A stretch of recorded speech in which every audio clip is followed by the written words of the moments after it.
And at the end of the day, and at the end of the session, it's that bright light. All of a sudden, there's light at the end of the tunnel. It's all sunny, shiny. Everyone's always just motivated. Okay, I'm going to do this. I'm going to do that. I have a list of things that I know I could take care of. I didn't think about it before, or I just feel better, you know? And that's most of the responses I get. You know, your positivity changed my life.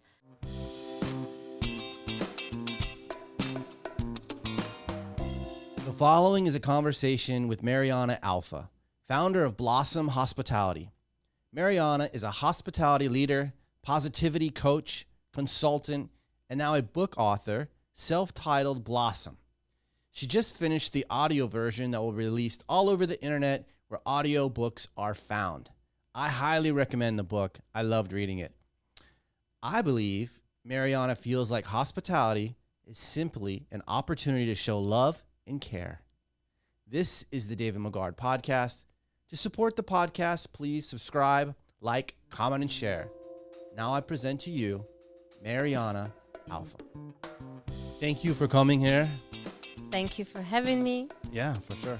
I read your book, Blossom. And then, so Marianna Alfa from Blossom Hospitality. And then you have a new book out written about hospitality and your endeavors, career, leveling up, journey from birth to now, really, right? Yeah. Great book. I texted you or emailed you or whatever when I was in St. Martin reading it. And it was great because I was traveling, working, and your book is so easy to read. So I read it on the plane and in the hotel room. Short, small stories, keeps you intrigued, interested on what's your next move. You're vulnerable in it, right? You and then sometimes you change it up too. Like where sometimes I was like, she's very confident here. And then you would come back around and talk about the same like scenario and look at it in a different perspective and be like, no, I should have done this, or I should have thought like this. And you even like kind of checked yourself in a couple places in the book. I loved it. And I told you, I gave it to a gentleman in St. Martin who's a restaurateur who I said, hey, I'm reading this great book, you know, and I was almost to the end and I said, I'm just going to finish it and give you the book. And he said, oh, thank you so much. And then when he started reading it, he was keeping me informed, like, hey, I'm on this chapter, I'm that chapter, it's great. And you signed it to me and I signed it to him. That's so great. Yeah. I just love it. Passed it forward. Yeah. So your book is in St. Martin in a restaurateur on a whole other, different, I don't know, it's so cool, in a different island, a different country and stuff like that. And so thank you for the book. Thank you for that joyful reading experience, which it was. I loved it. What's going on with the book right now? I know you just finished The Voice. Yes, I just finished the audio version. Yeah. It's being edited as we speak. I'm glad that it was exactly what you described, the easy reading. I actually, when I wrote this book, I had 3 editors. Finally, I picked the third one because the first 2 either chopped it up too much or added way too many extreme or more elaborate words in English. And I wanted it to go back to who I am from the beginning, who I was when I came to US, when I became English-speaking person. And I realized also that my audience, most of which, it could be anyone, but hospitalians, as you know, English is always, or most of them, second language, not their first language. So I wanted to make sure the book is really easy to read, and it's truly a pocket size. Doesn't matter what happened, it's audio version or digital versions. Are you the voice? You're the voice, right? Oh, that's great. Yeah, because you have a great voice. I don't know how it sounds on audio, but I mean like in person, because you have the accent and stuff, and that goes with hospitality. And you know what? I was told that, twice I was prompted, are you sure you don't want a voiceover? Are you sure you don't want someone professional to do it for you? And I said, that would go against who I am, because they I am said for. to you, they asked you, they were you doing a thought bad my job? accent. No, I was doing a good job in general, but they thought my accent was too thick and too difficult to understand. No, you made the right choice. So I said, hey, my voice is my brand. This is how I align, and I'm all for authenticity. So why would I have someone else read something I wrote? Yeah. If I was writing about, a geography or something else, maybe. But this is my story. Who else is going to say it better if not me? No, I'm so on your side and so happy that you did read it. I would have bought the audio because I listen to all audiobooks. Yeah. But we wanted to have you come in and sit down and talk to you, and I wanted to read your book before that. And then once I picked it up, it was so easy and it was so enjoyable. And plus, you got the illustrations now too. In audio, there won't be. Yeah, exactly. Will you have another book, or was it one and done, or how does that whole book world work? I might. I've been thinking about writing another book. I've actually outlined another one because this one finished just as the pandemic hit. Mm-hmm. And so my past 3 years have been just more and more learning, more and more progress, more and more growth, recognizing the superpowers, the personal attributes, even more than I did before I sort of changed around my routes. And now it's almost like the elevated level of what can be done with leadership and in collaborations with the leadership that we have today, of all sorts, not just in hospitality. So it's a lot of interesting. Yeah, you're going in a new direction. And also connecting on a different level with leadership. So I know more stories from their lives. I know their struggles now, and I know what's being done regarding these struggles, how the challenges get overcome and all that. So it's a continuation of inspiring and motivating. I have it written down: hospitality leader, positivity coach, consultant, book author. But then you have, the whole, where you're going into psychology of mental health and science of well-being. And those are really what I want to touch on today. But first, I guess, the question would be the simple question, the organic, the original question is what does hospitality mean to you? Hospitality really is a lifestyle. Is when you are born or when you understand how to extend yourself to the other person. When you automatically, without thinking, because it's just sort of genuinely who you are, make the other person's life better or day better. You don't have to change or make anyone's life. It's everyone's responsibility, but you can help and contribute to making their day better by your perspective, by your attitude, by a smile, by the extended welcome, by the extended care, kindness, compassion, love. That's all hospitality to me. It's how you behave with the others, and how you extend yourself to the others. It's interesting how you talk about it, because typically when people say hospitality, they think of working in an industry. But you kind of just described it as where it could be your partner at home, or your children, or your colleagues, precisely, or your customers, or you really left it vague, where it's really, like you said, I guess it's a lifestyle of caring and consideration and welcoming and good values, I guess, and how you treat others. 100%. Right? It doesn't have to be just the door guy at the hotel, or the concierge, or someone picking out your wine, or you know what I mean? Someone who's actually being paid to do that, but actually just individuals walking along the street can be hospitable too, huh? 100%. Main recruitment goals of Apple, for example, they reach out to people from food industry, from hotel industry, from restaurant industry. They want the hospitality as part of their company. That's part of their success. That's their formula. So it does extend beyond the doors of restaurants and hotels. So let's touch on the beginning real quick. I mean, I don't want to. People can read your book and have the in-depth, stories, but you were born where? I was born in Slovakia, part of former Czechoslovakia. Well, I was born when it was still Czechoslovakia. So my first 13 years were, I grew up in communism. And you weren't a princess in a palace, and you were just very humble upbringings with imagination. Yeah. And wanted to leave, right? And at a certain age, and your first endeavor was babysitting. Yeah.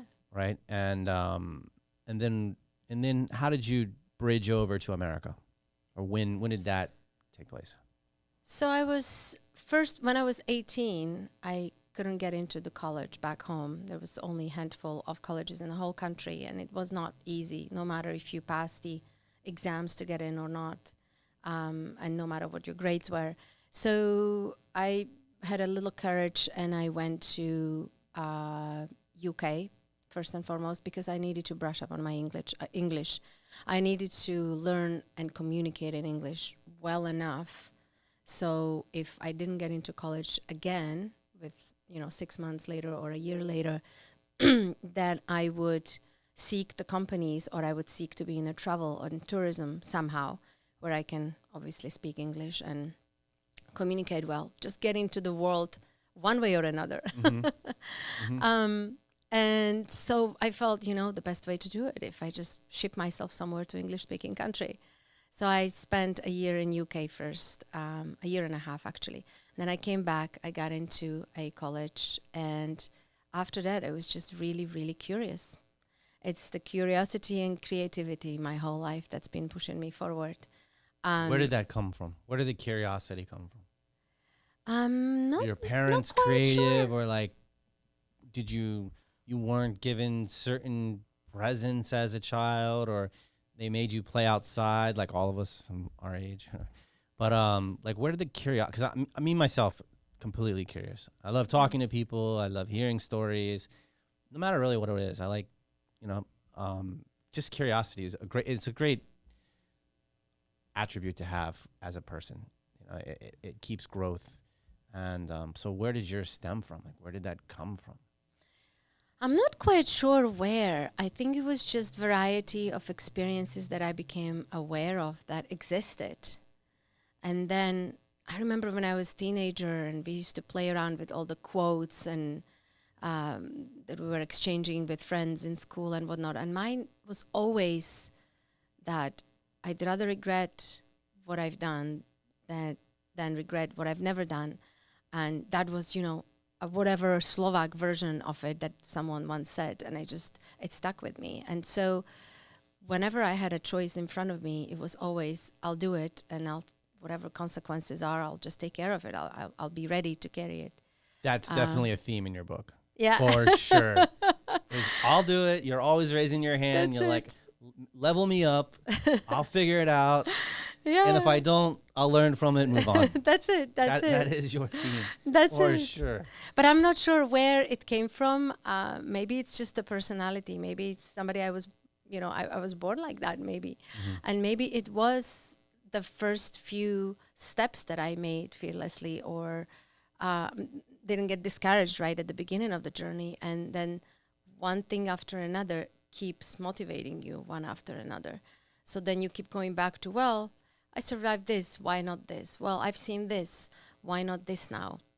So the more you do it, the more you really trust the process where curiosity leads, the more it takes you and carries you into new, whole different, exposure of and experiences of different aspects of life and the world.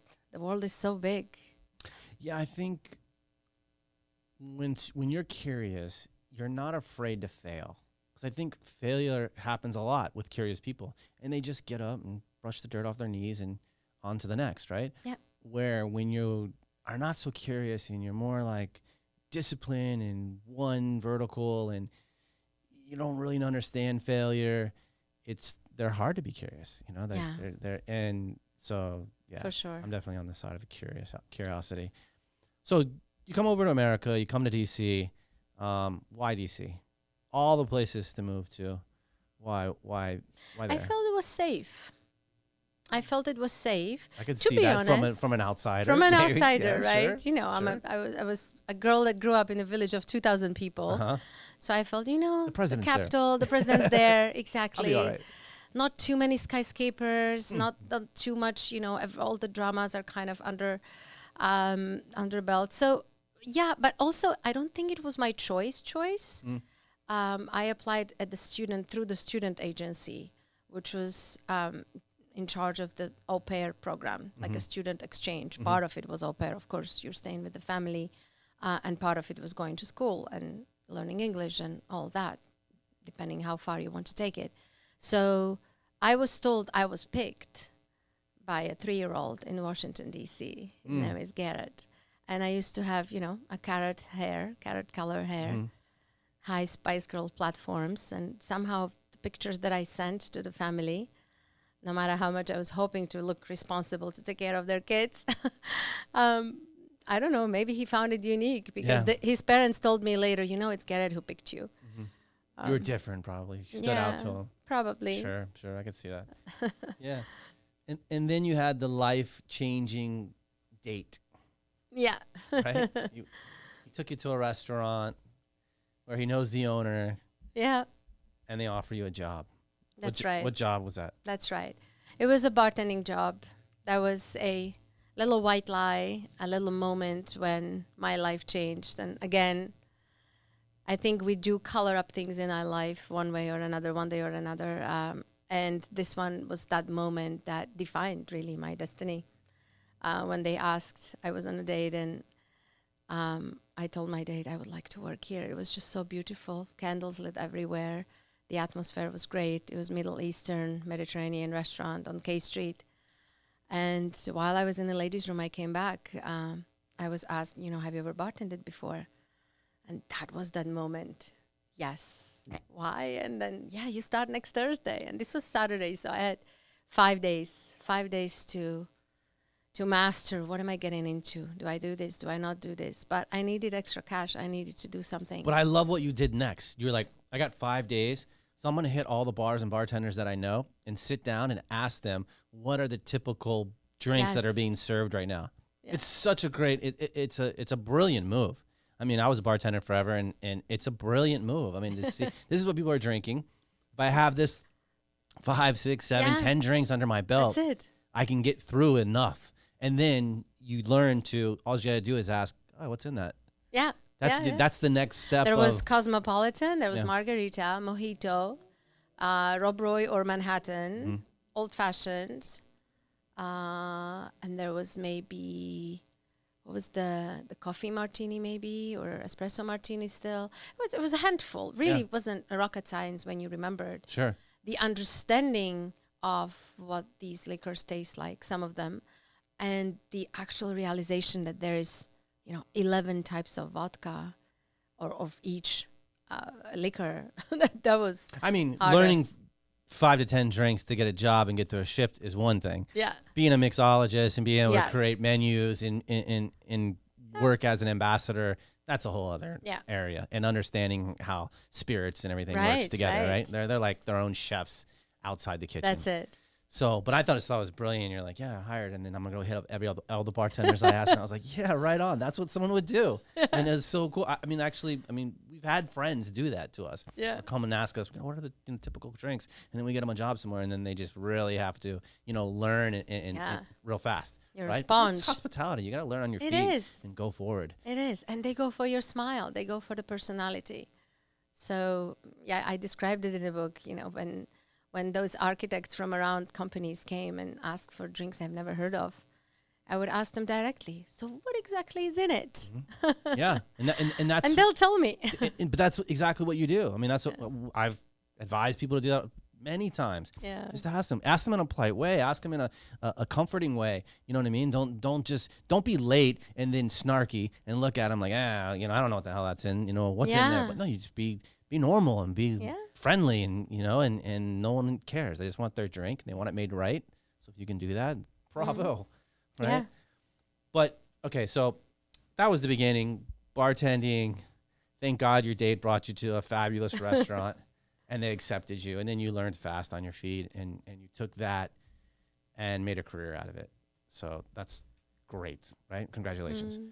But Thank you also, so touch on the whole Michelin star. Like I did before you came, I looked up Michelin star. It says, Michelin guides are a series of guides, books that have been published by the French company Michelin since 1900. I think that's 123 years. The guide awards up to 3 Michelin stars for excellence select. Only a few establishments. The acquisition, it says I can't read. The acquisition or loss of a star or stars can have a dramatic effect on the success of a restaurant. So the guide awards up to 3 Michelin stars for excellence to select for an establishment. I looked up Miami. There's 7, what it says, Miami reported 11 Michelin-starred restaurants in 2022. I went to Cote, Miami, with FIU, Korean steakhouse located in the Design District, Chef David Shim. Quick fact about Cote, they're the one of 2 restaurants in the U.S. who have a Michelin star in different states. And there's fewer than 200 restaurants in the USA. So speak to Michelin star and in your experience in that world. Because educate me. That's the top of the restaurant, fine dining. Is that Michelin star, or is there something above that? I know there was the top restaurant in Spain at one time, right? I don't think it's there anymore, but that's on another level. But is Michelin star the fine dining? But on Andrea, yeah. Yeah. Andrea, yeah. So Michelin star is one of the ratings that I would think every chef is very eager and hungry to get. It's almost like Oscars for the actors. Sure. Michelin stars is for the chefs. For the chef-driven restaurants, for the concept-driven restaurants that have. But you can't lose your Oscar. Yeah, right? well, And the thing says you can lose your Michelin star. Yeah, it's just a recognition style or recognition, I would say, tool to really recognize the above and beyond in the industry. So in that matter, I compare the two. Yes, it's absolutely difficult to maintain the Michelin star. To actually get it, yes, it's difficult, but you keep going and you keep improving, and then you get it, and then you take a deep breath, and just when you think there is that relief, you realize that now just to keep up with the competition, to keep up that standard that you set once is a whole another story. It's a journey itself alone. When it comes to Michelin stars, for me, it does really recognize a food side of being in a restaurant, a food side of creativity, execution, playfulness with food, and of course, how it's delivered, how it's served. I also have, before my first part of the career, my first 13 years were in Washington, D.C., we didn't have Michelin star rating there. So the highest ranking or award you could possibly imagine were the 5-star hotels, which was Forbes 5 stars, or the mobile rating. And then there were the Relais Chateaus also. It was just 4 stars, 4 diamonds for the mobile. So that was the rating. That was more of hospitality altogether. It was from the arrival through all the touches through the entire experience. So I've always preferred those. Michelin stars is really restaurateur award. Oh, okay. Very so restaurant driven. You came up through more than 4 Yes. stars, 5 stars stuff. Yes. Oh, okay. Yeah. I thought there was a restaurant that you guys opened in. What was the restaurant? Maybe it was the restaurant before you went to like the boutique hotel. That was Well, the Inn at Little Washington has always, when I got to Inn at Little Washington, it was 34 years. It celebrated 34 years, consecutive years of being 5-star, 5-diamond. Oh, okay. And that was a small hotel with a restaurant inside. Mm-hmm. And then when Michelin Guide got into DC, that's when they awarded them as well. First with the 2 stars, and now it's been 3 stars for the past 2-3 years, I think, if I'm not mistaken. So the restaurant added the accolade on top of already being 5-star, 5-diamond as establishment, as the boutique hotel side with the restaurant as well. That was the establishment outside of DC? Yes. Took a drive to get there or whatever? Yeah, And it was like an hour and a 600 half. people in that town or something? Yeah, exactly. Why is it such a staple? Why is it so like? Why is the level so high at that property? Like they had all the stars, and then as soon as Michelin came there, they got the Michelin stars. I mean, it's what does it take? innovative. It's innovative. It's outside of the box. It competes with the best that are probably only found in, top other cities, maybe San Francisco, New York, Chicago, top chefs, top restaurateurs. The chef owner, Patrick O'Connell himself, got inspired in France in his previous years, where he traveled through to all the big top restaurants of Michelin star chefs there in Europe. And he brought that experience with him, those taste buds, the innovation, the craving for bringing that finesse and creativity here, even though he was in a small village in Virginia. So I think the fact that it's constantly evolving and that there's no one else like that around really did give him those accolades right from the beginning. It's been an institution. And again, what he's done well is that you become institution when you're able to maintain the standards that you set once.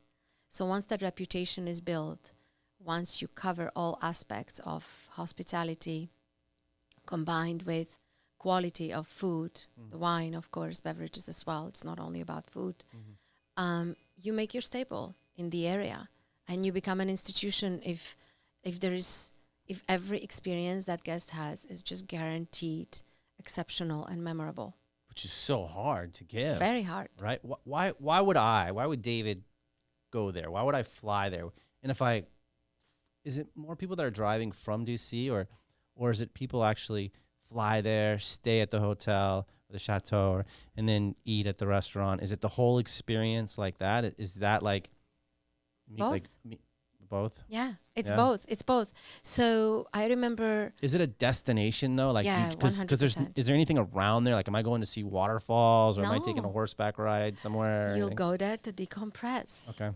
Completely. Okay. I remember we didn't even have a proper internet. Wow. And Is the there a guests- spa or anything like that? Is it like massages or anything, or is I'm this not sure. just? I think that by now they do have a spa. I have to double check. I haven't been. They've evolved and grew since I was there in 2012. But back when you go there, I remember we used to have guests from New York that would just drive and have a weekend disconnected from the world, disconnected from the noise, from million things to do lists, and just kind of surrender to the nature around, to the little streets that have flowers blooming or leaves being colored in fall. You go around to look at the herb garden. You walk around and you just get grounded, not bothered by cell phones, not bothered by anything else.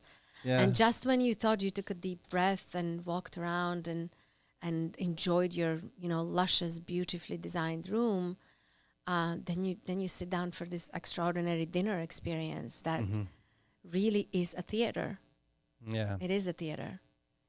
Yeah, I would love to experience the dinner part of it. I mean, every weekend we go out of town and surf. We like to surf. And so, I mean, I guess the same experience of walking down the beach, sand in your toes, the wind off the ocean, it's kind of the same as what you're, describing with someone walking and seeing flowers, I guess, and flowers and and fields and greenery. I guess I get that more from the ocean Mm-hmm. than being, I don't know, in the forest. There's Blue Ridge Mountains right there at the steps Yeah. of Blue Ridge Mountains. There's Luray Caverns. So when you drive, they say Virginia is for lovers. Mm. And I've explored a few of the parts of Virginia that were truly beautiful, beautiful. So you get in a car and you do little road trips, or you I just guess walk I should around. be more open-minded too. I'm so closed-minded. I'm like, no, I like the beach more, and I should just stop that. I'm getting my way. I'm like, what am I thinking? You got me when you said Virginia's for lovers. Then I thought, okay, Yeah. then I could see There's some the wineries romance now. in it. Yeah, you know. 100%. But it wasn't your most favorite job, right? In your career, in your steps, Yeah. it wasn't your most favorite. It was almost like you went there to kind of see and look around the machine. I went there to I know I could be understand. totally off. Maybe I'm off. To understand. Yeah. I was curious. Yeah. First of all, I was curious. I was dying to be part of that theater that's been, sung about in the whole area, Washington, D.C., Maryland. What I got out of there, among many other things, was understanding of real, true hospitality. Understanding why we say we do this, we don't do this, we say this, we don't say that. So it was more of I felt like that's when I got rounded. All these standards and processes that I learned working for corporate world, whether it was Mandarin Oriental or the Intercontinental or the Starwood, St. Regis, all of a sudden they came to life inside of me. The understanding of hospitality was right there. I couldn't run away anymore. It was not just, because it said so in a training manual. Right. It was more of, yes, this is the guest perception. What are they going to think when you do this phase, when you behave this way, when you wear excessive jewelry, when you don't, care as much, when you're not genuine? It's all affecting that experience. So it was a different level. I leveled up there for sure. Yeah, I guess when you're learning all the regular manuals from the different institutions that you worked for, that you spoke of, they're more rigid, right? They're like corners. And then you go to this place away from the city where you're kind of like the only show in town. Yeah. So you have to use all those manuals, but then you also have to put the love around it, and put the show into it, and make it come to life. Yes. Yeah. I mean, I it makes me want to see the place Yeah. for sure. After reading it and talking to you, I definitely, maybe one day, I don't know. Yeah. Who knows? Yeah, it's a perfect weekend trip. Yeah. We're going to Key West Wednesday for a couple. I'm working, but still kind of the same thing. To go down there and I guess show debrief. I'll still work, but I don't know. 2 hours extra drive would give you a completely different experience. 2 hours. One day. Which way? That way? Isn't it like 6 hours to Key West? DC? Or DC? Oh, I don't know. More than that. Probably more than that. Anyway. I would never drive. Yeah. there. No. I've driven cross country many times into New York and stuff like that, and I don't know. I like 2 hours, 3 hours. Is Yeah, that's max. Yeah, right? that's max. Totally. So we leave DC, we go to New York. You want to be in operations. You don't want to just run one place. You get that job. You expand. You take that, right? You guys enjoy New York. You have a beautiful loft. You make New York your own. You move there with a new man in your life who you're still with today, executive chef, which is fantastic. I mean, but we spoke about that before, and I asked you the same question of I guess outsiders think you live with someone who loves to cook and whatever. Yeah. And you're going to have fantastic meals, but it kind of gets turned, right? It does.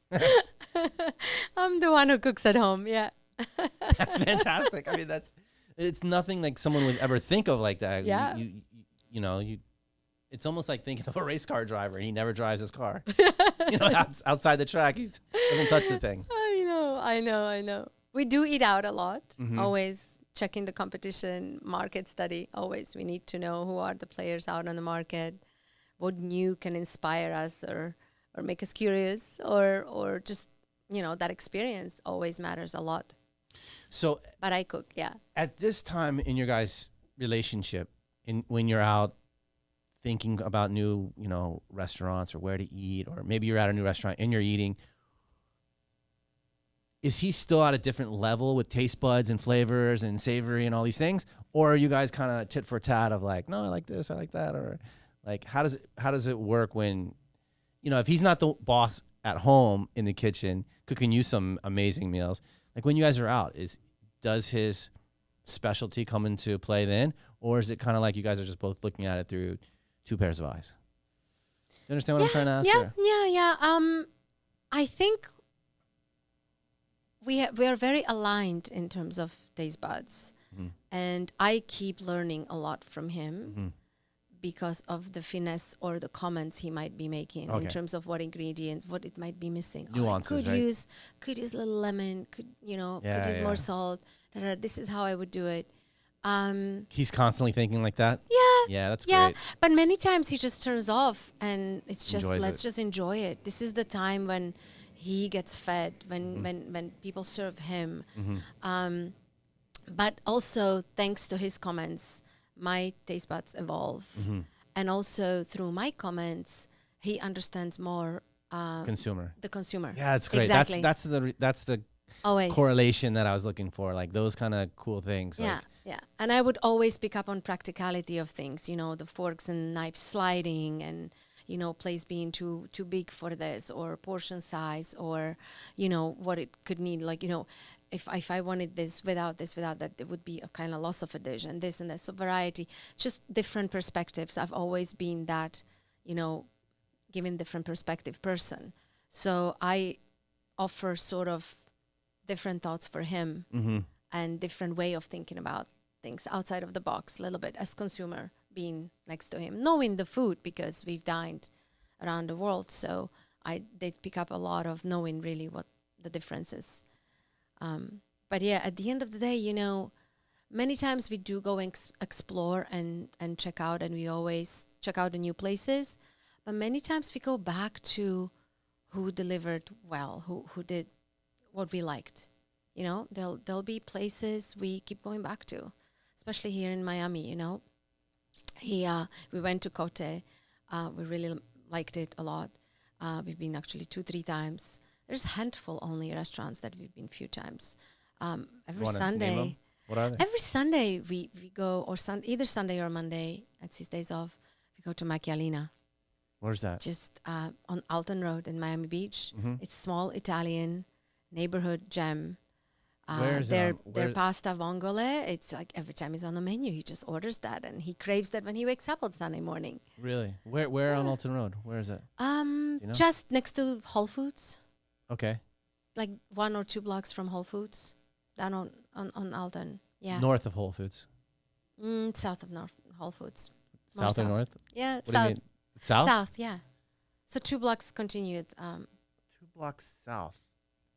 Same Alton Road, just 2 blocks. We park around Whole Foods and then we walk a block or 2. And it's on the same side of Whole Foods? Yep. Yeah. Okay. Literally.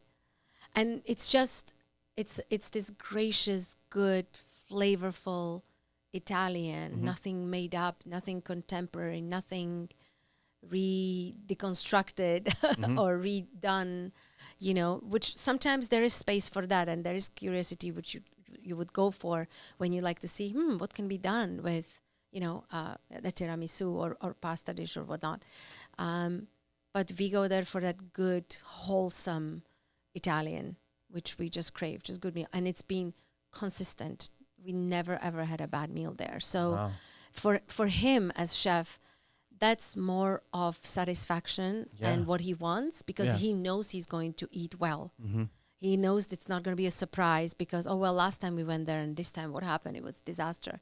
So consistency more than anything is our decision maker when we go eat out and dine out. One of the restaurants we keep going back to, as simple as an American as it is Hillstone. Where's that? In Bal Harbor Shops. Hillstone, whether he orders sirloin steak or anything else, it's just that great comfort food. It's a little bit of everything, and it's the execution is always spot on. We've never had a bad meal there. And it's nothing out of the ordinary.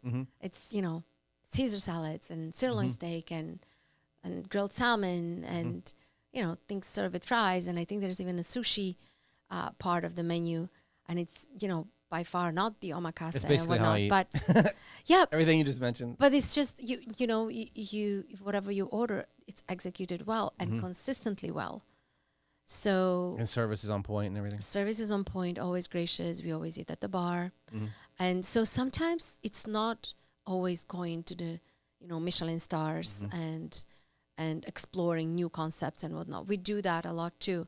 Sometimes you just wake up and you want to have a good meal in the good surroundings with great service, and you know they're going to What execute about well. romance? What's the most romantic place you've been in Miami? Ooh, most romantic. Or do you guys go out more on afternoon, meals or something like that? I think we did like Le Jardin by Where's it? Robuchon in Where's- Design District. We had Christmas dinner Okay. there. And although we sat at the bar, and Design is very, actually, I would say moderate in the restaurant. It's not necessarily, there's no flowers hanging anywhere or heart shapes anywhere. But we liked it. It was a romantic dinner. Again, I think it depends on the occasion. Sure. It depends on the mood. And you make it romantic anywhere you go. When you're served well, when you're taken care of, when people that serve you genuinely care and attend to you and interact with you with that love and kindness and care, it does become romantic everywhere. Macalina is one of our romantic ones because it's low ceilings, it's darker inside, it's one of those small, cozy kind of wine bar looking places. I'm gonna look it up after this. That's romantic to I us. feel like I've been there. The way you Yeah. describe it, I'm not sure. And we sit at the bar, and so and the bartender is always attentive. They always make us, Coravin wine, taste wines from the Coravin, so it's a special, something that's not on a wine list. Why do you sit at the necessarily. bar? Is it more interaction?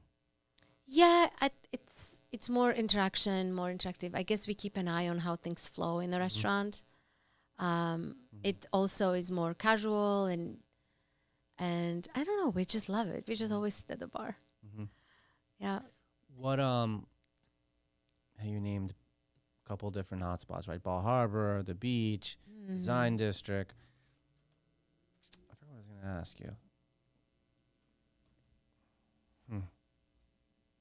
Oh, you both came from London. Yeah. How long have you been now in Miami? Since last summer, last June, so almost a year. Okay, 10 so months. 10 months. Yeah. Going on a year. What do you think about the culinary experience here? Like, what do you think about the restaurant scene in Miami? Since you've been here, since you're for today, currently, like, is it going in a good direction? Is there Absolutely. like, what is your thoughts or feelings? Yeah, I think Miami is a new epicenter of food and beverage, of culinary scene. 100%. I remember when we lived in New York and we first found out that there is a chance to move to London. And my first question was, oh my God, what are we going to do without New York food scene? Back in the days when I did visit London, it was, fish and chips and great Indian food, always, but not really, not much of that. And this was obviously when I was in my, 18, 19 years old. Since then, it evolved crazily in London. And so that was an experience. And now when we... So much that you said in the book that it was like the number one place. Oh, yeah. Right? You were like, yeah. oh, we thought New York was the place, but then you moved to London and you were like, oh, no. Yeah. We're changing my mind. Yeah, definitely. So are you changing your mind now with Miami? Well, and, we where visited Miami before. Again, when we used to come to Miami, it was mostly for the beach. And we ate in a bunch of restaurants, and it was just, oh gosh, sushi everywhere, on every corner. Can Miamians be without sushi? That's a question. It's palate pleasing most of the time, wherever you go. So I am very excited to see that there are operators coming into Miami, that there is growth, major growth happening. I've been made aware of projects that are truly remarkable in the works, and people are thinking outside of the box and looking outside of the box. The operators, the chefs, there are new concepts coming, and it's not just sushi. What do you think about the collaborations now with, like, you have like Pharrell in Design District, Yeah. and then you have the Bad Bunny restaurant, which is just a couple blocks from where we're sitting right now. What do you think about that? Is that a gimmick, or is it? I mean, what are your thoughts about that kind of like when you have a hospitality group pairing up, collaborating with a celebrity? Is that just more for marketing, or? Well, obviously, I think it's a marketing. I think it's also, a way that celebrities get into this industry a little bit.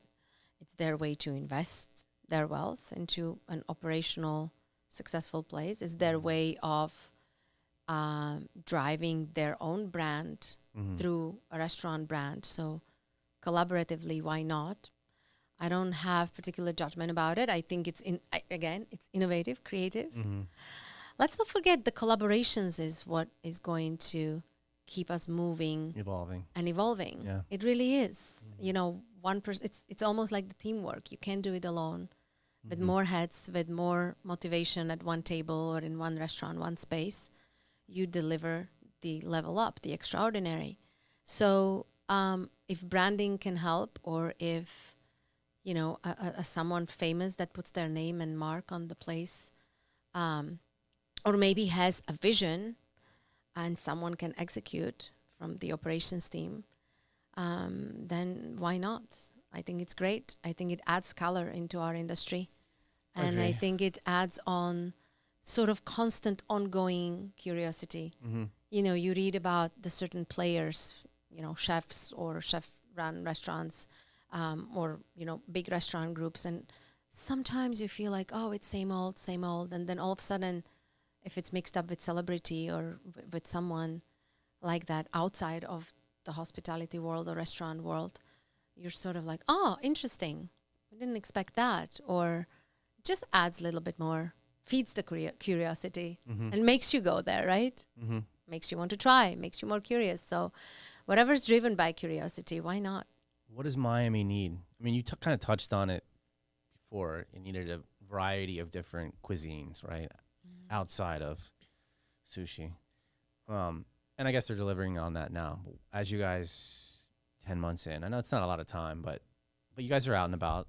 What do you think that is there anything that's standing out that's missing after living in these different cultural places like London and New York and DC? Like, what's something that's not here that someone could bring? Is there anything, or maybe there's not, maybe something's not jumping out, or? Yeah, no, I think I would love to see more mom and pop, smaller places that are authentic and genuine and give you that kind of homey feeling. Because you're in this big world in a way, and you don't have to go to the suburbs, or you don't have to drive 45 minutes. If you want to just look at Brickell or Miami Beach, for example, I would appreciate like a small, cozy environment restaurants where execution is on that same great level. Also, have you ever tried La Locanda, Italian place on the beach? Not yet. It's a friend of mine, south of 5th, Italian guy. It is that. It's that. Yeah. It's been there forever. Well, La Calina is one of them. Okay. Yeah. So La Locanda, remember La that. Locanda. I will remember. Yeah. So maybe that. I mean, even when we lived in New York, we would either go to Michelin star place and always try the new ones, or we would just stay in Astoria in, Taverna Kyklades in the amazing Greek place, and we would order same thing all the time, and it would be out of the world. And every single Sunday we would go there.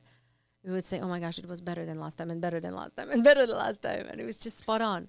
Yeah, it's kind of hard to you're not going to really find. I know that Brickell, the atmosphere is not pops, there. Right? Yeah. Maybe downtown, maybe across the bridge, but yeah. It's hard, right? Depending on how much they're paying for rent and where the location is. And also I would love to see a little bit more. When it comes to stuff, I want to see them happy a little bit more. Sometimes it's very machine-like. There are nice people in the service in front of the house. But you can tell... clocking in, clocking out. Yeah. Clocking in, clocking out many times. And that care, it's the extension. Again, how do we extend ourselves? Not just to our guests, but employee to employee, colleagues to colleagues, the leaders to colleagues. Mm-hmm. So it speaks of leadership as well. You know, as coach, I've been trying to approach restaurant groups and asking them, how do you invest into leadership? What do you do for your leadership? So it can trickle down to employees, so they can feel that someone cares, so they can feel that there is maybe extended benefits. So you became interested in coaching when you guys moved to London? Yes, right? after my VP role. What was the trigger, though? What was the trigger into coaching rather than getting out of operations, really, right? In New York, you rose up to the level, you're like, I don't want to just manage one restaurant. I want to manage 5 that's growing to 10. You accomplished that. Your husband got a great opportunity to move to London, and you went along, obviously, right? You're going to go along. Yeah. And that's funny. And but then you were thinking about having a change in your own career, not a change out of the career, but like what sparked that, or how did you, like when do you start looking into like the more of the psychology or of the well-being of the field? So I think there are 2 aspects or 2 kind of triggers. One, I was with a company in my vice president role where I was missing not just recognition, but culture. Was that when you were doing the design more with the hotel? The concept design and more of... Which was even another level. out of your wheelhouse that you went into, right? Yeah. I've always wanted to climb and make it. So VP was, definitely a step that was given sort of in my mind. It's what I go for. I also wanted to be in that planning. I wanted to learn and master that planning stage of things, because I've opened several restaurants, and most of the times designers are just designers. They're good at, furniture. Yeah. But spatial planning, fundamentals not. So then the operator gets in, then the service industry the personnel gets in when everything is already done. And then you realize, kitchen is, not done properly. The equipment is not lined up properly, no matter who was, in charge of doing that. The side stations it doesn't make sense. The side station is there and it's there. So almost all the openings that I did as a general manager of the restaurant or whatnot, we had to redo the design or tweak things because nobody from operations side had a look at it before and said, okay, this makes sense. Okay, the host stand, this is going to create a bottleneck. This is going to create this and this obstacle on the floor in the flow of service. So I wanted to finally be at the stage where I can say, this doesn't make sense. This makes sense. Too many tables. Yeah. Here needs to be a partition. The perspective of an operator. The private dining room. Exactly. So that was very fulfilling as from the concept development part. Again, new lessons, lots of learning, it was progress, growth right there. But I was missing being in touch with people a lot. I was missing making an impact. At the end of the day, I was, you were going to make an impact, but it's not an instant impact. Yes. It's an impact once that staff comes in and goes, hey, this is designed great for us. Look at the flow. Yeah. Look at the energy now. Yeah. I wonder who did this. But that's sometimes 2-3 years down the line. You're on to the next project, yeah. Will I be there to see it? Now you're not actually in the flow of that operations, having to change the design because the designer did something wrong. Right. Yeah, so you would impact, but it's not the instant impact. Not the same. Not the instant, and also will it impact lives of others? It will create operational efficiency. But how would someone's life be truly, truly better that day? I miss the leadership, I think. Leadership part of it, being part of leadership, or... You mean you miss the human aspect of it? Yes, kind of thing. The human interaction. Because you might change the way someone thinks. Like if I walk into an amazing restaurant, amazing hotel, anywhere, and get inspired by the decor or just something, maybe a statue or a picture, a couch or furniture, something, right? You could change my life. You could change the way I think about things or how I want to live or something, right? It really could change someone. But it's not a human. You're not changing a human being. No. I mean, you are an abstract way. Abstract way. Right? Yeah. 100%. Yes. You can design, you can choose the plates that are going to be used, you can choose the beverage program, you can choose all that, but you're not bringing things to life. You're The show. designing. You're designing and you are thinking of monetary part, how is it going to be monetized? Can we hire right people to monetize it? Is it even in my power, or is it my work scope to hire those right people? Or will that's obviously somebody else's role. So I felt that I was just throwing it out there and providing the expertise, but I wasn't really hands-on, handpicking those people that will handle the execution of bringing that to life, or seeing it being brought to life necessarily, because there was too many openings, too many concepts, too much development. It was too fast. Yeah, you were a producer. You weren't a director. Yeah. Right? Well, and also... You didn't get to direct the cast. Yeah. You were producing it. I like to conduct. Yeah. Conductor. Another way to say it, sure.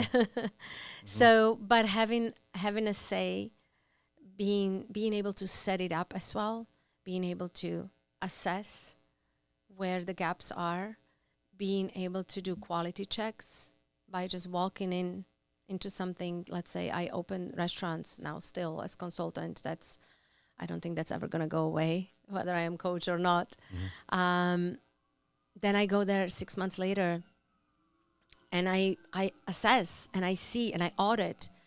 Is it still speaking of the identity that we designed once upon a time? Years prior, when we first read that concept brief and we chose the uniform, do we roll up the sleeves? Do we not? What's the bread and butter plate going to look like? What is a napkin? Is it not napkin?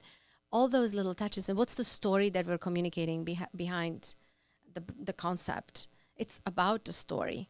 Rest of the accessories are just kind of additions to that story. So is that story still being told to the consumers when they come and dine 6 months later or a year later or 2 years later? So I enjoyed that part.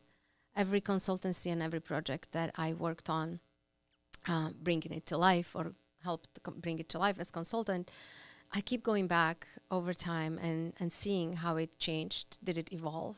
Did it lose its identity? Is it true to the identity? Did it work? What we created once, does it work? What needed to be added? So it's evolving process. It doesn't end when you open. That's transactional consultancy. I stay involved. I offer the audits, and that's what feeds me, because you see how change really has to be embraced, and how you really end up going with the flow of what the consumer wants, what the consumer reacts on, what are the guests asking for, what are they commenting, complimenting, recognizing. So it's that kind of constant collaborative effort between execution, delivery, and then guest feedback, and what was once designed to be monetized and to be told as a story when it comes to craft. No, I love it. I mean, you can feel the passion from you, and it's so nice to hear that we can walk into somewhere and someone has put that much thought into it, that much love, and touching, and worrying about the little nuances for us to experience, with our dates, or have this romantic night, together and make memories that we're going to look back on. Yeah. That someone curated that just for us to engage in that, that time together, that moment, right? But then there's the leadership, the coaching, right? Because that's more of the consulting. Am I wrong? Or that's right? It's more of the consulting part of it, operations part of it still that you're involved with. Yeah. But then there's the coaching. So it's almost like you're curious, interested about the way leaders think. Yeah. Am I correct? Am I wrong? Or absolutely. Not only what they think, but is it a healthy environment? What is the culture they're creating for their employees? What are your findings? Like, how long are you 3 years into this now, or how many? 3 years into it. Okay. Yeah. And I have clients in Singapore, Dubai, New York, still in London as well. I have to say, Miami has been not easy market in terms of coaching. Imagine the tremendous growth, But for the most part, operators are not interested to allocate the budgets for the leadership development. I've heard it few times when, and it was indirectly, a couple of times directly said, when someone's not performing, we just find someone else. And I feel that is really where Miami market is not seeing the bigger picture.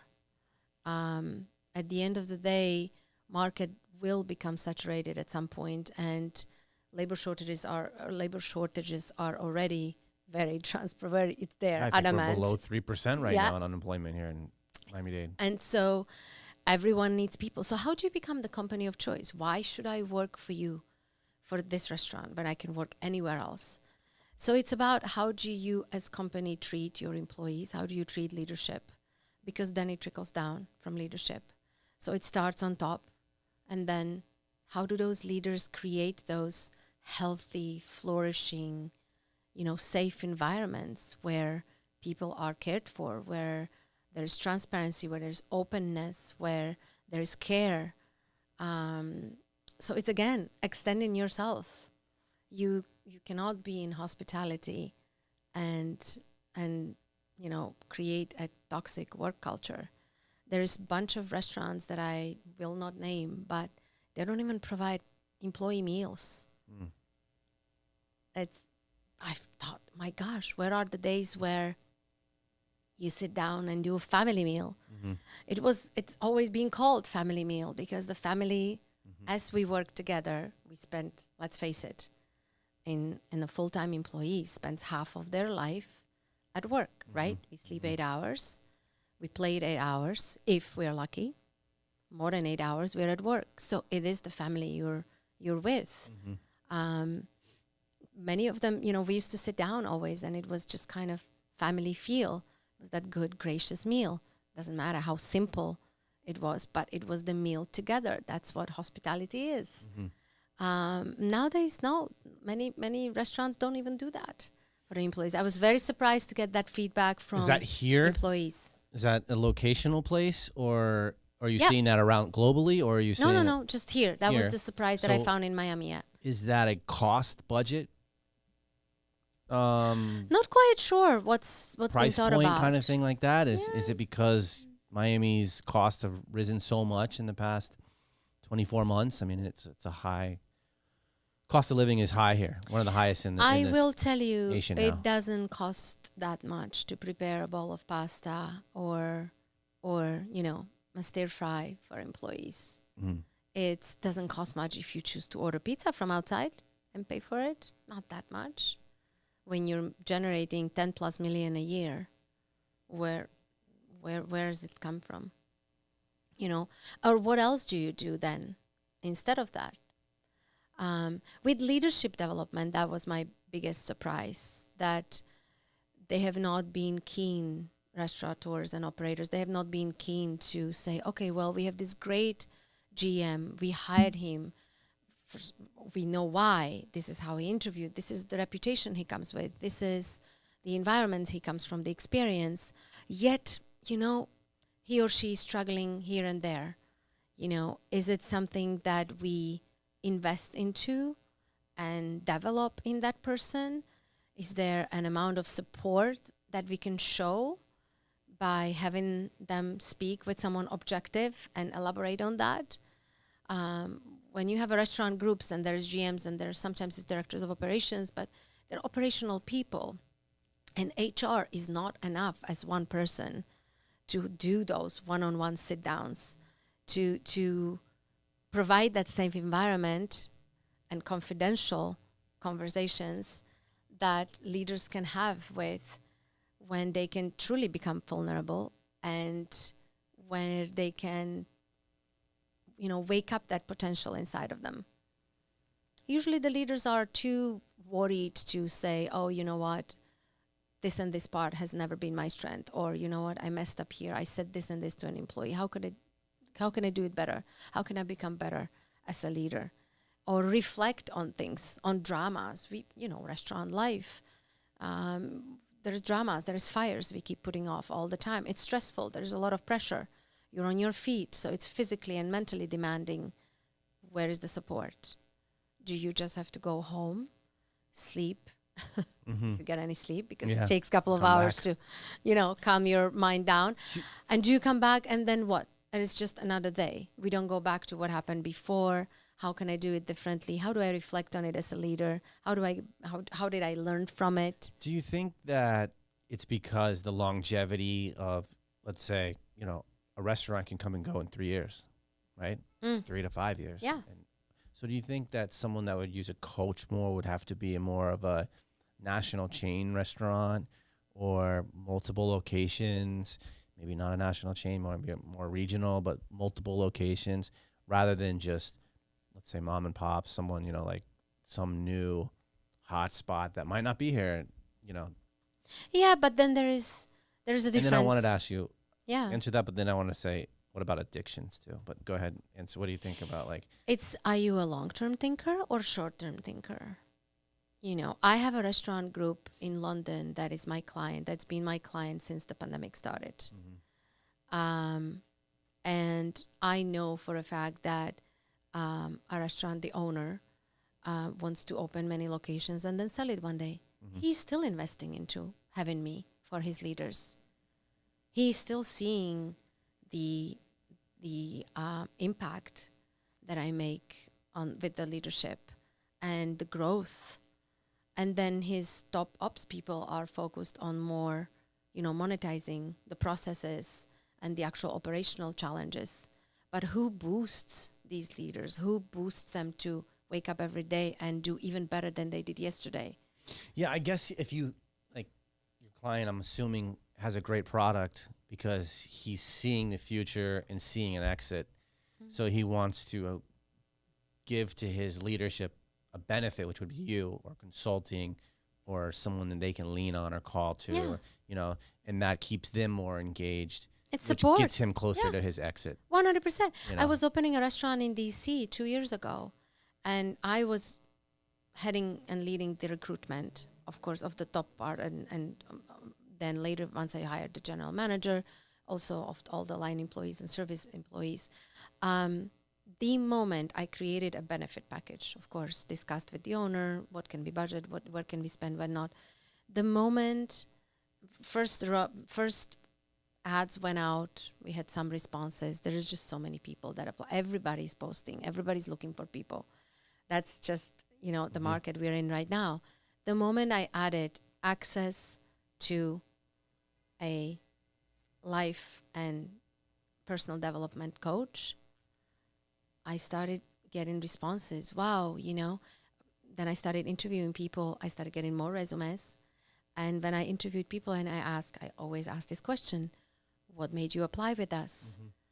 70% of people that sat down with me said, well, I noticed it seems like the company cares. I noticed that you have a coach. It's almost like a 401, the company's going to give $1.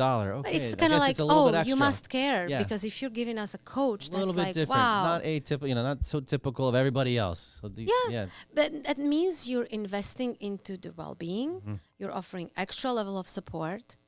Yeah, you're than just investing in the chasing growth. the HR who is always overwhelmed and always tell me which HR does real sit downs. And there's usually one HR for 1,000 employees. And HR is really there It's to really keep not companies out of trouble. Yeah, Not really that, 100%. Yeah, so that it makes impact. It does, and people perceive it differently. People right away put you on a spot.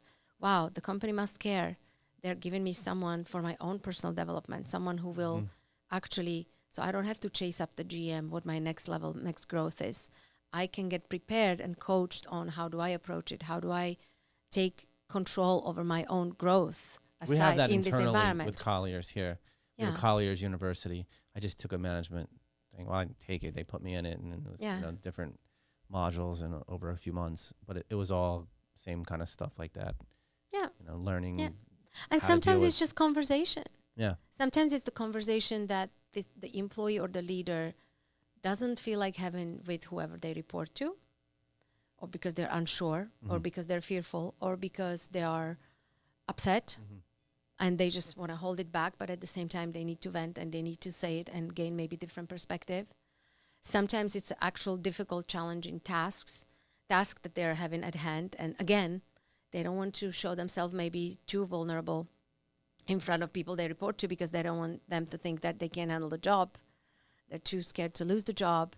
Yet they need the support. They need, or sometimes they're going through something in their life that's really affecting their well-being, and it could be personal life, and that automatically transfers into their work life. When you're not happy at home, when you're having a hard time handling some, pressure at home, or broken relationships, or illnesses and sicknesses, how do you get boosted to come to work and still maintain being that best version of you? Or how do you elevate yourself through that?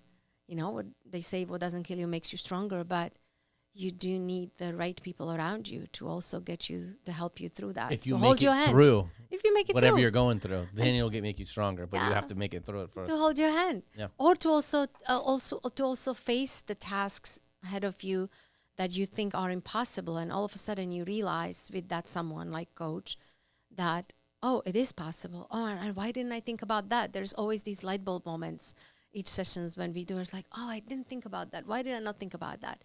Because it's the environment, it's the thinking environment that we create when you really dedicate. The company pays 1 hour coaching session, let's say a month or twice a month, okay? That hour, the person's potential is awake, and the light bulbs go on. I didn't think about that, and this is what I could do, and that what I could do. And it's just because you finally made this person sit down, and we have this thinking space, and this person has been objectively pushed, or I wouldn't say guided, because we don't guide, but opened up to different thinking. Perspectives and creativity, and all of a sudden it's just a game changer. Every single session starts with, oh, and I'm struggling here, and I've been frustrated, there's all this heavy breathing, and everything seems gray and foggy, and then 60 minutes later, 15 minutes later, it starts getting interesting. And then once That's we have a a goal, one-on-one, not a group. One-on-one, always one-on-one. I yeah? truly believe in one-on-one, because I believe in people's authenticity. I'm not against group exercises or trainings of any sorts, but when it comes to personal, professional development, everyone is different. Everyone is authentic. When it's done in a group, there is always the same more confident players that speak up and absorb things. There's always those that sit back and don't want to say anything, or just don't even want to hear it. But when it's one-on-one, nothing can come in between this. And the questions are tailored bespoke way to that person based on how they respond. Everyone responds differently. So I choose, I do the personality profiling, of course, and also I choose my approach. I know that some of the leaders like to be pushed, so I position myself in being their accountability partner at some point. Some leaders really need to be recognized and need to be told, great job, wow, how did you think about that? What prompted you to do that? Because they don't get that thank you or great job at work. So it's all different. And at the end of the day, and at the end of the session, it's that bright light. All of a sudden, there's light at the end of the tunnel. It's all sunny, shiny. Everyone's always just motivated. Okay, I'm going to do this, I'm going to do that. I have a list of things that I know I could take care of. I didn't think about it before, or I just feel better, And that's most of the responses I get. Your positivity changed my life. And that's what they carry out. Then that's the mood. It's almost like vibrational. And I do. I don't even have to wait till New Year's or Christmas to get the little extra message. I usually get a small, a midnight email. My goodness, I can't believe today's session and all that. And there's a guarantee that this person went back to the operation, and that vibration went down to the employees. We get what we give. There's the Nobi terminology. No, it trickles all down. The mood, the motivation. Yeah, I guess, yeah. The vibration. The vibration, exactly. I believe in that. I believe many times when I was in my leadership roles, when that someone above or someone as an outsider made that day for me, gave that recognition to me, or when I saw success, or when I became more aware of how I made others happy, that kind of just immediately spread even more, even further. To me, that's hospitality. To me, that is pure hospitality. The ability to make somebody's day better and brighter and happier and more positive. And then you can ask your service staff to execute whatever they'll just do. Okay. There's got to be a dark side of you too. Is there some days that you wake up and you just don't want to make someone's day happier? Or is this just run through your blood? No, there is. Yeah. Okay, so you're normal. There is, right? but you know what? I've had a couple of times I sat behind the Zoom. It's mostly Zoom. It's always at the most convenience for everyone. And I wasn't in a mood. You know, when I feel sad or down or demotivated, I want to stay with it. It's my right to feel that way. That's interesting. Go there. What do you mean you want to stay with it? You just want to... I want to acknowledge it's fine to feel that way. We're all human. How long? For how long I want. How long is it usually? Well, it depends I'm aware of what turns it around. I know what sparks joy in me. So when I had enough, I know what will completely turn it around. I get out to nature. I listen to the birds singing. I get to the beach. I call a friend. Sometimes, you know what I do? Sometimes I go on my website and I read my testimonials. Because they're all true. They all came from the clients. Sometimes I just do that, believe it or not, and it gets me boosted. And a couple of times I did sit in front of the Zoom and I was waiting for a client to log in on a Zoom, and I was just in this kind of blah, like, thinking. Foggy. Just thinking, am I going to be that best energy this person really needs right now? Because that's what it is at the end. They have, through me, they have access to the energy, to the positivity. But I'm not always there. But to be honest... Well, it's the currency you're giving. Yeah. And if you don't have it in the bank right now... Yeah. So first thing, it makes me think, how and when do I need to recharge? But also, to be honest with you, a couple of times it happened. It's unreal how once that person logged on and I saw them in front of me, it just, the purpose came up. Back to you. It came back. Just like that. There was no doubt that literally 3 minutes later, I was back at that superpower. And that is my superpower, the positivity, the light, the joy, the motivating them, the inspiring them. There is no other way. Even if I don't feel like that seconds before, it just comes back. When I see that person in front of me. You need the connection. The connection. Yeah. The human connection sparks that in me, no matter how I might feel when I'm alone. Yeah. So it keeps me going, to be honest with you. Yeah. And then their reactions or their thankfulness or recognition of how the session went or what they were taking away from it, or the laughter when we're saying bye, see you on the next session and whatnot, then I take that deep breath and my day is better. So my clients, and I've said it to them actually before, say it's not just me, you know, when they would say thank you so much for this and that, and I said no, thank you. And I actually really mean it, because I was great before I logged in. I woke You're up receiving as well. Wrong side of the bed, thinking of, you know, what challenges I might have, and, you know, I'm in the same world and same position with my own things, right? But that interaction, boosting one another, they are my boost. I might be their boost, but they are my boost. So it always works both ways for me. It's correlated. Yeah, it's lovely. I was listening to this speaker talk about COVID, and before COVID, individuals always speak about saying we need our space or we need our time alone, right? Our me time and my time, right? But then during COVID, we learned that we don't need too much of that. It comes a point where we also need people, and we also need to connect. We also need to get out and be in parks and be around people and be able to smile at people and see their face and have them smile back and have that reaction, that instant gratification of conversation. And it goes a long way. I think people really learned a lot during COVID that, yeah, you need your own time, right? But it's less than what we thought it was. I think Yes. we thought it was more. We needed separation more, but now it seems like you need a little, right? And Yep. then, like you said, it's your time and you're allowed to go through it, but you need to get Yeah. back connected and get back out there, and people will do that to you.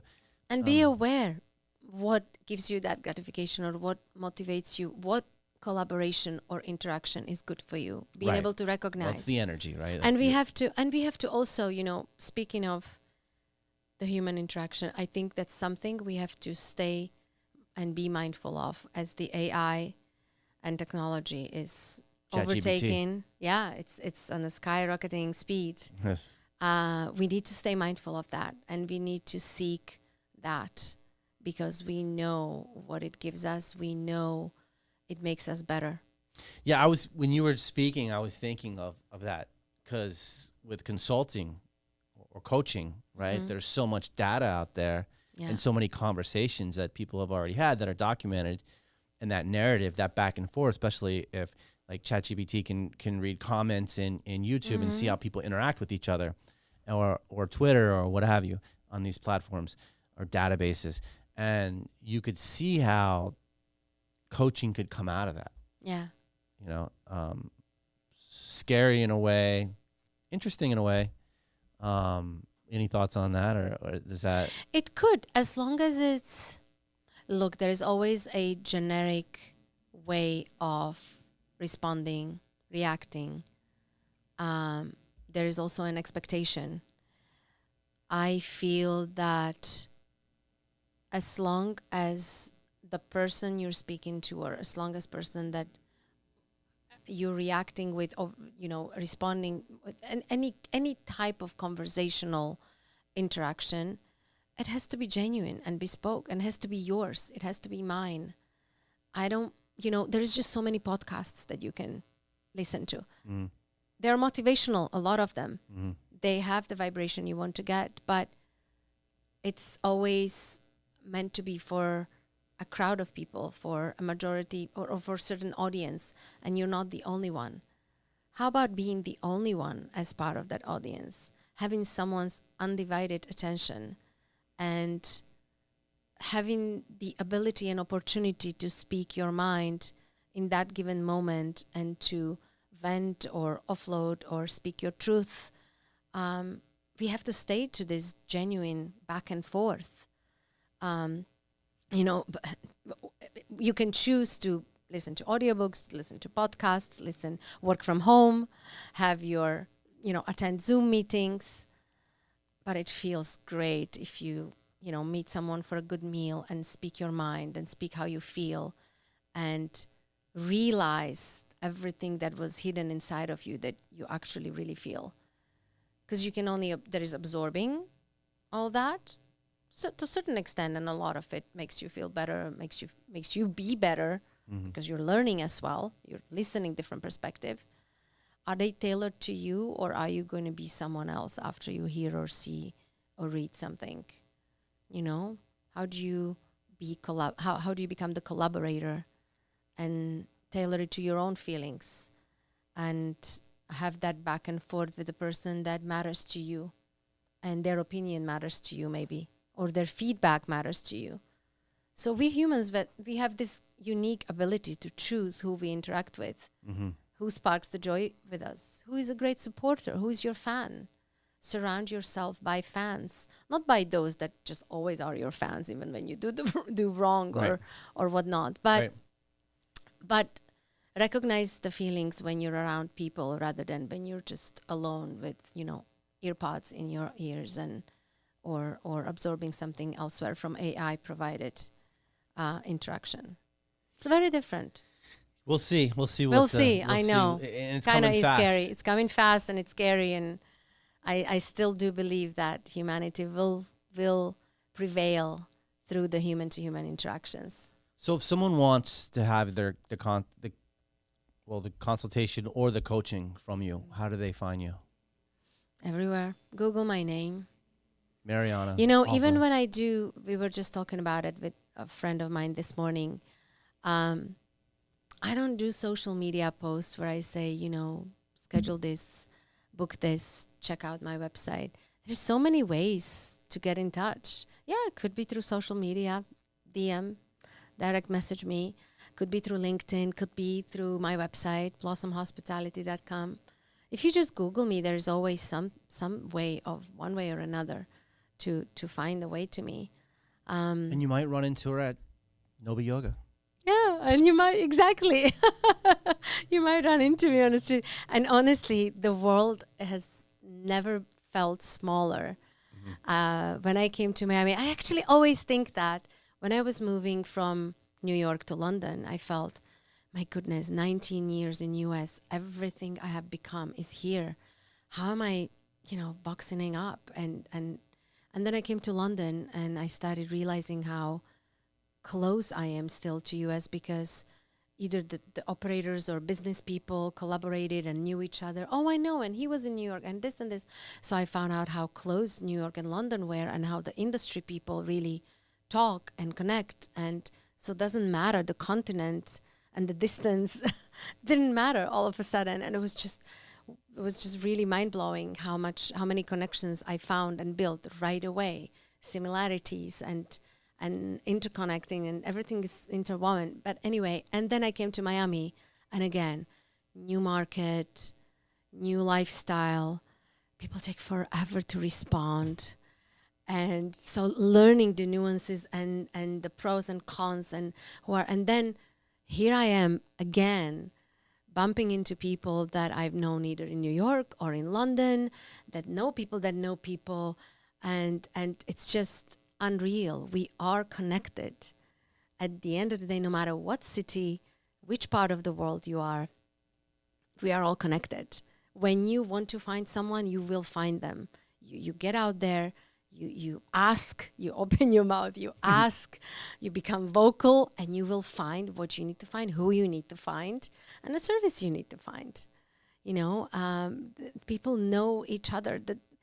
The coincidental, which I don't believe in coincidences, but the coincidental meetings or connections that came to me or that I was able to magically connect other people, sometimes it's unreal. That's the book I want to actually write about. Sometimes it really, really just makes me laugh, because it's like, oh, who knew? And this person, they did that and they collaborated with that. And then they got back to me from 13 years ago. And I didn't know they were doing that. And now all of a sudden I'm about to work with them. Or, it's just mind-blowing. And it works like that. That's the vibration, and that's the power of connectedness. That's the name of your next book. That's connectivity, connectiveness, something probably. Like that. Yeah. Well, let's end it there. You're a lovely person. I'm so happy that you sat down with me and, shared your journey with us. Your coaching is going to skyrocket. Any way that we can help you, please let me know. And thank you. Thanks again for having me. Thank you so much for having me. My pleasure.